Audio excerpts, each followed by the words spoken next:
Welcome to Operation Freedom, a monthly Comcast cable TV show shown at 8 p.m. each Saturday in the month.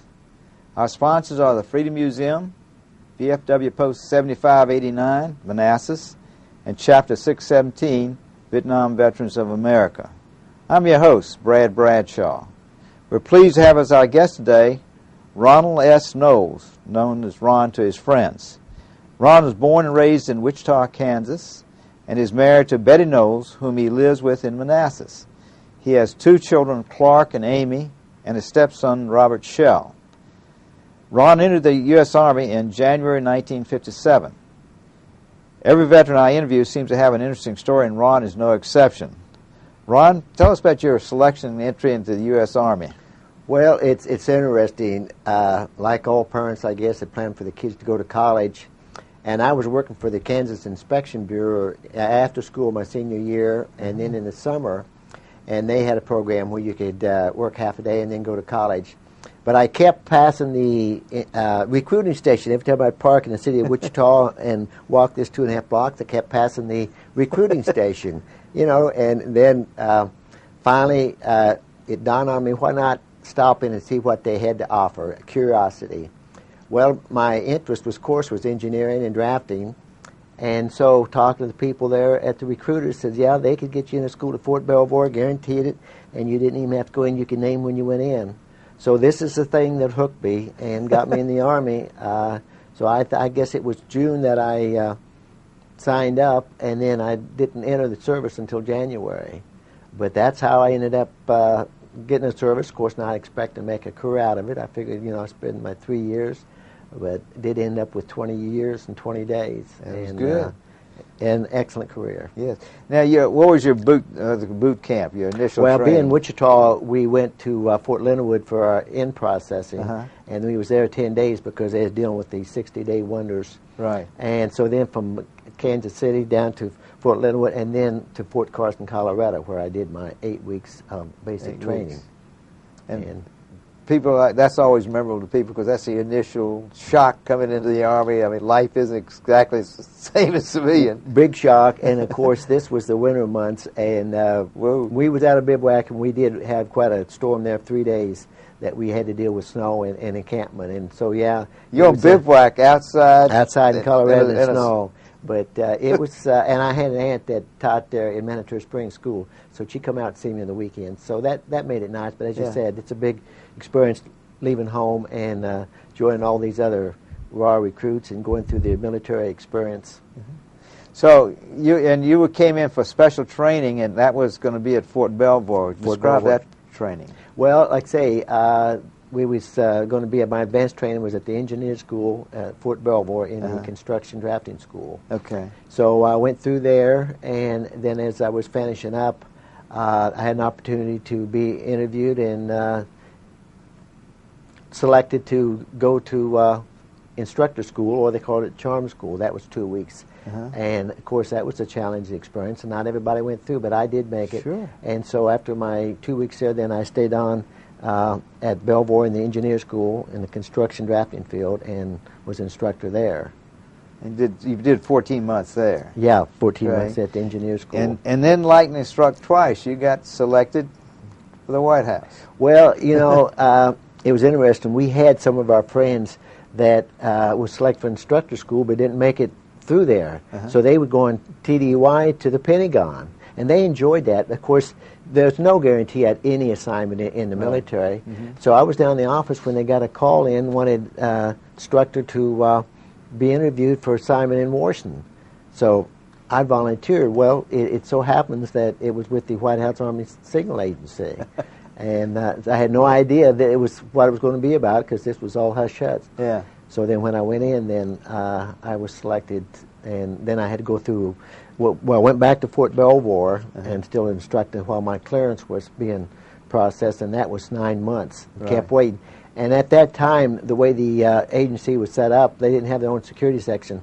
And they really didn't keep you informed by letters and what all like they do now. I mean, it was just a waiting period. You know, I mean, it was just wait. And you think that each time you finish the guard duty or finish KP or something additional, you say, oh, this is my last week, man, I'm going to be out of here. But finally, 9 months, then finally got my clearance and then was signed into Washington, White House Army Signal Agency. So, was this training that fell in with your training, or do you have to do additional training? No, right. No, see, they wanted in the drafting section there, and so, it was just advanced using the training that I had at the engineer school, drafting. I'll be darned. So, doing schematics, electrical schematics, and drafting, and this type of thing.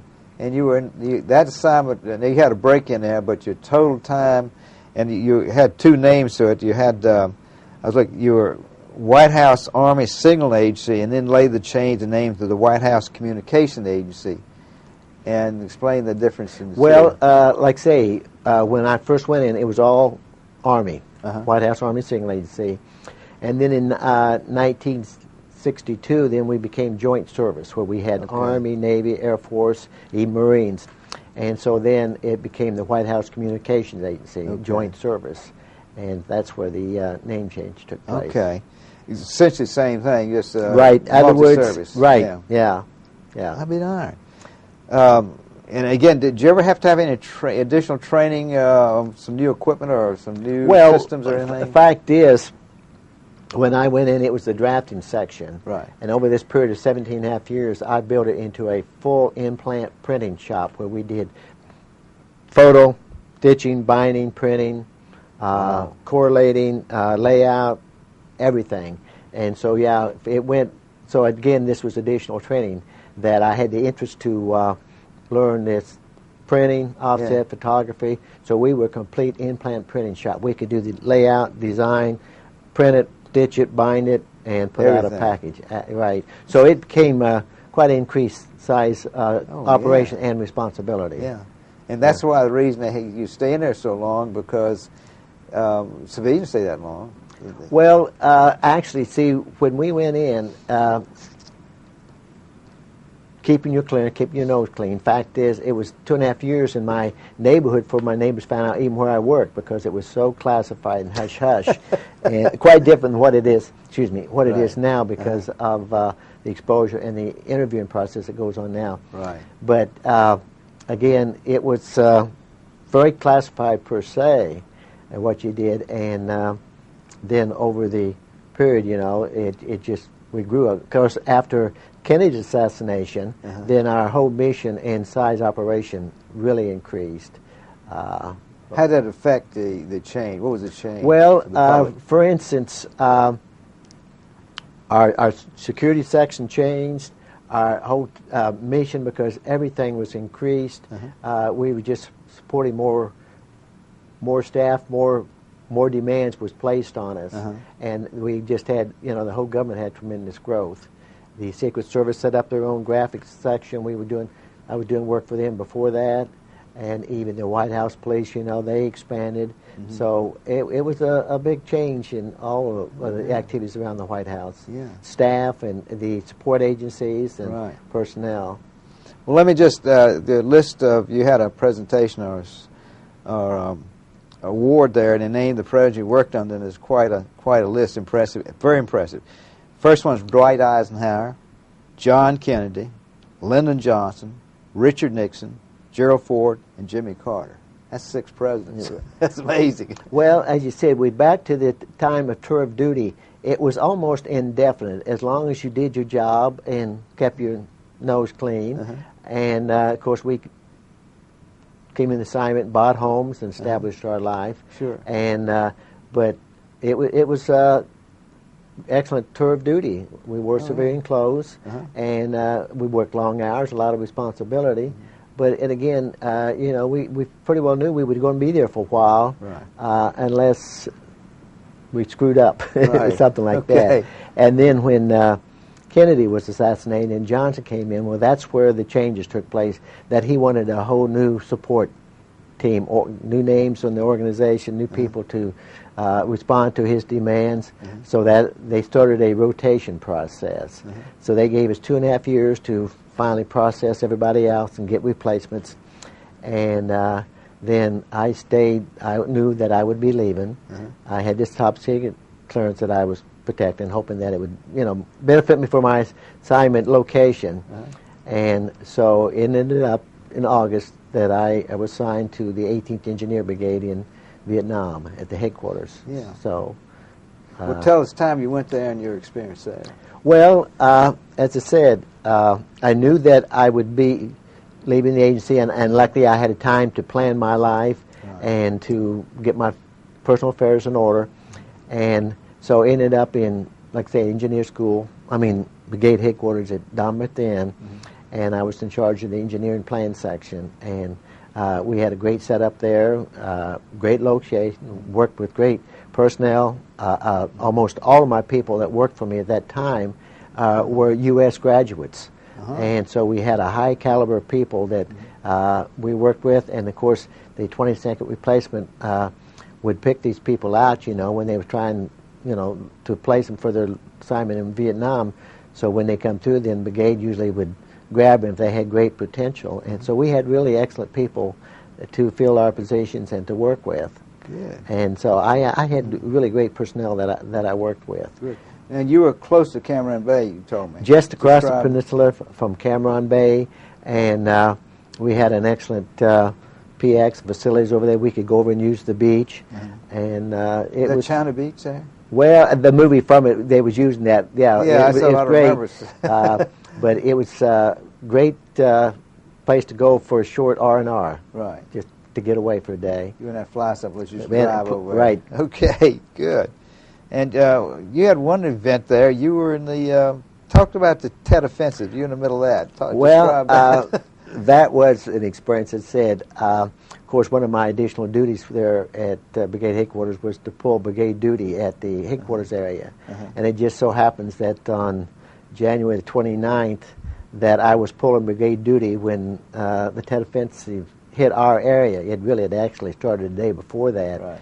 And but we had a lot of support there in our area, and we had a helicopter squadron, and so they got in, surprised D.C., into a water fence back there that they've been doing some water drilling, and they left it down. Of course, we had no idea that... The fence was down. So fence was down, and they came in, right, and so they had planted a number of structural charges along and blew up a number of helicopters. And so that was when we were really aware that we had problems, and they was inside the perimeter. Yeah. And so when the sirens went off, well, I had actually started getting casualty reports at brigade headquarters from outside our areas that we would, had battalions and groups to aware that there was something wrong. Something was really happening, because this was very unusual to get this type of casualty reports. And then when they got inside, and then the flares got off, and we had Republican, the Korean troops were our security outside, but boy, when that happened, we all were up in grabbing our flap vests and weapons. So that was my experience.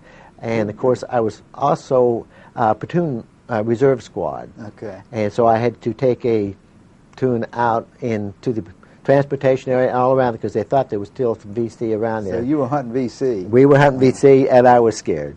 I was very scared. But luckily that we didn't have, to deal with that point. But we were, like a lot of the units, really caught flat-footed. We just had no idea this type of operation was going on out there that we'd have to be prepared for. Now, for the viewer who's watching this, Tet Offensive is very important. Would you explain why the Tet Offensive is so important? Well, it was the holiday, Vietnamese holiday, I guess it is, and that there was a lot of people coming and going in Saigon, and it was just an excellent area to bring in weapons and the necessary items to pull off this. So the cover was a holiday, lots of people moving around. Yeah, a lot around, and it just that relaxed period. Yeah. And as I said, the VC had been bringing material and weapons and planning on this for a long time, and intelligence just caught us unprepared.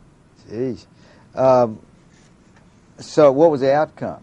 Well, the outcome was that really, I think, when the Americans, public back here in the United States, really changed their thoughts and thought, well, this was a time that we should be exiting Vietnam, and that's when Johnson really put a lot of pressure on and decided that we should have a withdrawal. And of course, we were really winning the war. It just, again, there was restriction put on us on what was going on. Yeah, my understanding is that as far as the Tet Offensive, we kill far more of them than they kill of us. Oh, absolutely. And, of course, it's a massacre almost. Yeah, any of these history channels, whatever, that covers information, the casualties were very high for the Vietnamese, North Vietnamese and Viet Cong, Right. and they reported, but and we were caught flat-footed, but again, we were well, prepared as far as weaponry and what we could do. So, but I guess excuse me. Go ahead. They put a whole thrust, though. They really put it all. They hit it all at the same time. Yeah. And that's where we were caught. Well, it did what we didn't think it could do, and that's the other thing is, I think it was we won the battle, so to speak, but they won the psychology of it because they did this in America, which nobody thought they could do at the time. That's right. Did not think they had the power or the weapons or the training to pull off this massive damage.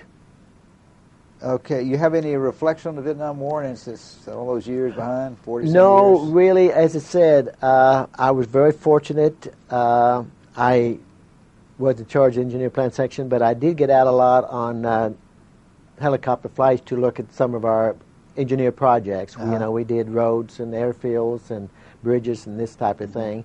And so I had a chance to go out with some of the officers and view some of our projects going on there. But, the people, I had contact with them in the church and around there, but like all of them, they just wanted quality of life. But I was glad that I only had to serve 1 year in Vietnam, and that time frame allowed me to get in and out and without any major damage to me or my body. Right. Okay. So you wrap that up and somewhere's in there you got your permanent change of station back to the States, and you end up with...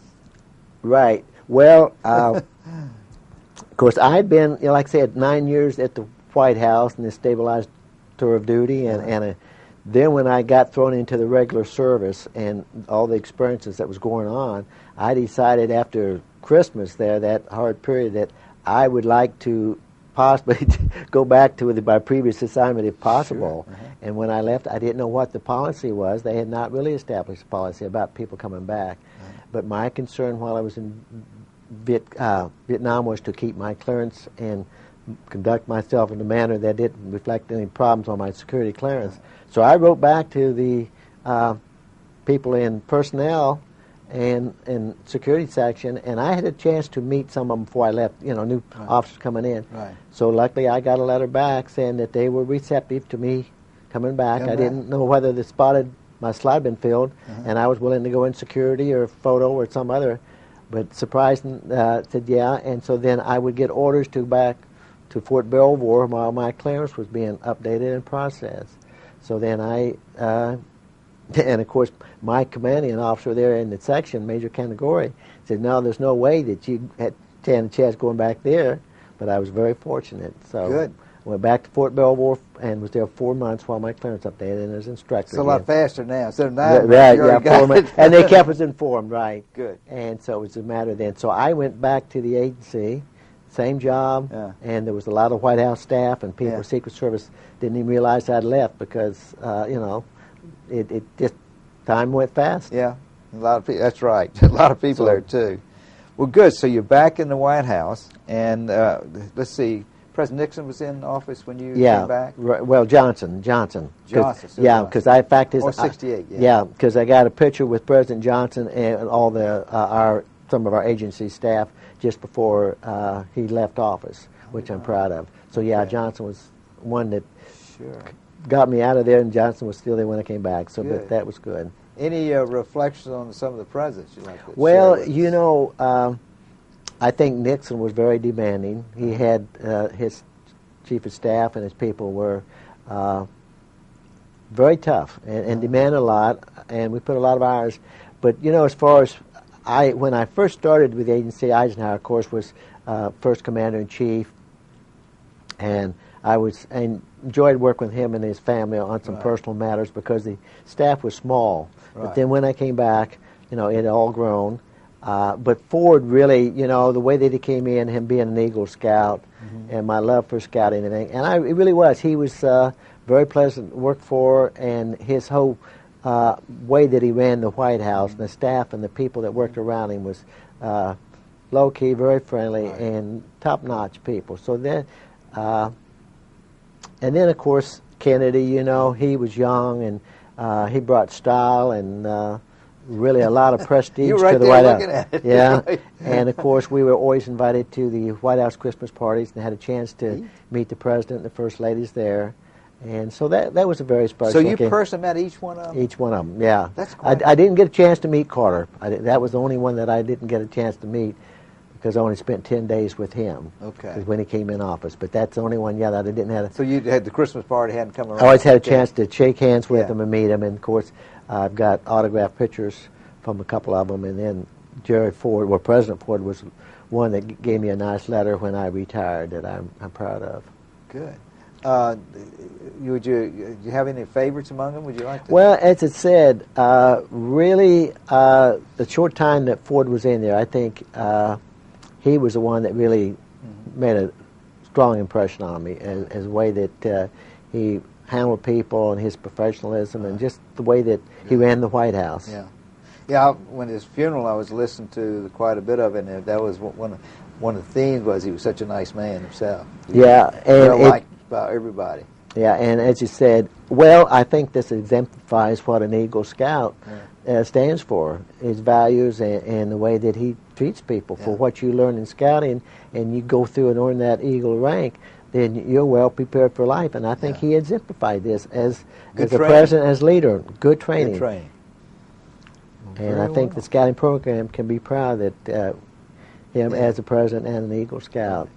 Have any other members you have at the White House? Well, I guess, like say, the assassination of Kennedy was really shocked us, and he was, like I said, he was first class, and I did a lot of work for them, and then I did a lot of work for the Warren Report during that, and I actually have in my files pictures of the presidential car and the blood and all that stuff, because that was very hush-hush, you know, what we had to do for some of the information we provided for the Warren Report. Right. So that was good, and of course he was really put on some beautiful Christmas parties and occasions, right? Yeah. Yeah. Good. Well, that was neat, and you retired in 1977, and you kept involvement. You've got your roots are with the veterans, so to speak. I'll list off, and then I'll ask you about it. You're a life member of VFW Post 7589, life member of American Legion Post 10, life member of Disabled American Veterans, DAV, Chapter 15, life member of Vietnam Veterans of America, VVA, life member of Non-Commissioned Officers Association, NCOA, and Freedom Museum volunteer. That's all involved the military, veterans, and everything. You just rooted to it, so to speak. Well, I tell you, in this area, whether you're working as a scouting program or a veterans program, you work with great volunteers, really dedicated professional people, and this is what I've found in the veteran organizations. I first joined the DAV, and then from there, then I got involved with the VFW, and then, of course, being a Vietnam veteran, then joined the VVA, and then the American Legion. So it just one led in the other, and it again, I believing in the cause that hopefully that we can take care of our veterans the way they should be taken care of. And you didn't just join. Now I have to mention, but you won't mention. I said the VFW Post 7589. He was a commander, and he led it to the All-State Honors. And All-State Honors are 195 posts in the state, of which only 25 are All-State. And you led them to that All-State victory, so to speak, or recognition. It's recognition. Yeah, which means work. we're very fortunate there in Post 7589, as you have been an All-State commander, and Sam Neely, our present commander. So there's three of us that have been All-State. So 7589 has really done its share of work for the veterans cause in this area and at state level.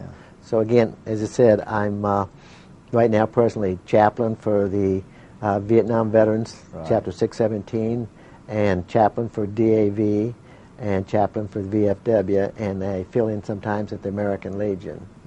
So you're really staying busy, and you had a lot to do. You worked on it, representing 7589. You probably commanded part of it.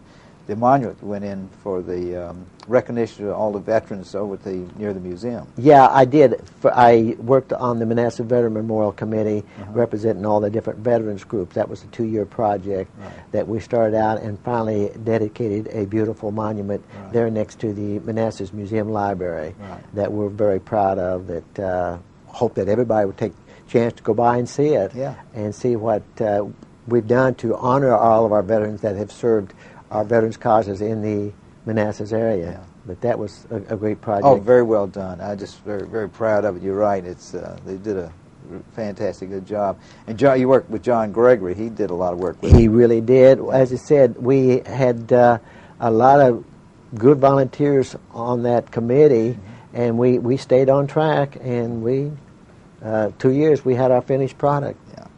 Yeah, just that's what it takes. Blood, sweat, and tears, and a little bit of money. A little money, right. You have 2 other great interests. You have the Knowles Custom Creations, a picture framing company. You're a professional picture framer, and you did that for over 35 years in Boy Scouts of America. So we've got about 2 minutes here. We'd like to talk about your biz, but we'll go to scouting now. You've had almost 50 years. 48 years in 48, scouting. okay. 48 years, and again, that's a program that I feel strong in. I've got one son, well, Clark. He's an Eagle Scout, and so in the scouting program right now, I'm presently Assistant District Commissioner for the Manassas area units, and I'm on the District Committee and Troop Committee and Merit Badge Counselor, and I'm also a member of the VFW National Scout Team. So the scouting program keeps me busy. Fact is, this weekend we got our bull run camporee will be over at the Prince William County Fairgrounds. So I hope to get out there at least Saturday for that. They'll be out in tents, won't they, this time? Well, they will be, right. It's a little chilly for them, but they'll be out there, I'm sure. Right, and then, of course, since I retired from the military in 1977, I've had my own picture framing business. It's now 37 years, and I'm certified picture framer. Locally frame a home base, but turn out a product that I'm proud of. And you're very creative. I just mentioned, won't slip past. Talk about this a little bit. Well, this is one thing that I guess my legacy that I'll leave behind. When we became joint service in 1962, they wanted a logo or a medallion that they could use on the door of the headquarters area, and so it ended up that I designed what we call the Walk of Seal. It consists of global, because global communications, White House on front, and then the original 13 stars, and then we've got 50 stars around the outside, and of course on the bottom it says White House Communications Agency. So this was my design, and of course about 5 years ago they made it into what we call a trading medallion, and so it's something that I'm proud of, and that it's my legacy. And then on the back is the presidential seal. This is a badge that the serviceman is entitled to wear on his uniform after a year of honorable service at the White House. So that's he can permanently wear it on his uniform. Right. Exactly do. Okay. Right. That's a permanent issue, and he wears it on his uniform after a year of honorable service at the White House. You wear it on the right pocket, left pocket? It wears it on the right. Right side. Right. Okay. Very good. So, and you've operated all levels of scouts. You've done a lot of those duties there. Yeah. And one thing, too, like say I was on 5 national jamborees, and the last 3 has been on the Merit Badge Midway wood carving staff. I'm a wood carver, enjoyed that. Yeah. And I'm a member of the Northern Virginia Wood Carvers and the Bull Run Carvers. And again, like say, looking forward to the next jamboree to celebrate the 100th anniversary of Scouting in 2010. Great. And hopefully I'll be there. Merit Badge Midway and the wood carving booth. That's my goal, is to make the 100th anniversary and be at the National Jamboree for that. Well, when you have that, that means you got your 50th year in scouting, too. That's right, got 50th, right, yeah. We'll have to give recognition for that. Yeah. Ron, thanks so much for being with us today. It's fascinating to hear you talk, and I want to thank you for your service to America. And to the audience, I thank you for watching us, and good night to you wherever you are. Thank you very much. This is Bradshaw speaking to you. Thank you much. Good night.